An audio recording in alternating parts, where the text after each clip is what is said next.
plump Buck Mulligan came from the stairhead, bearing a bowl of lather on which a mirror and a razor lay crossed. A yellow dressing gown, ungirdled, was sustained gently behind him by the mild morning air. He held the bowl aloft and intoned, "In troibo et altare Dei." Halted, he peered down the dark winding stairs and called up coarsely, "Come up, Kinch! Come up, you fearful Jesuit!" Solemnly he came forward and mounted the round gun rest. He raced about and blessed gravely thrice the tower, the surrounding country, and the awakening mountains.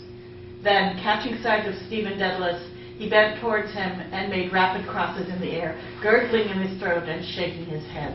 Stephen Dedalus, displeased and sleepy, leaned his arms on top of the staircase and looked coldly at the shaking, gurgling face that blessed him, equine in its length, and at the light, untonsured hair, grained and hued like pale oak. Buck Mulligan peeped an instant under the mirror and then covered the bowl smartly. "Back to barracks," he said sternly. He added in a preacher's tone, "For this, so dearly beloved, is a genuine Christine, body and soul and blood, and owns..." Slow music, please. Shut your eyes, gent. One moment. A little trouble about those white corpuscles. Silence all. He peered sideways up and gave a long, low whistle of call, then paused a while in rapt attention, his even white teeth glistening here and there with gold points. Chrysostomos. 2 strong, shrill whistles answered through the calm. "Thanks, old chap," he cried briskly. "That will do nicely. Switch off the current, will you?" He skipped off the gun rest and looked gravely at his watcher, gathering about his legs and loose folds of his gown.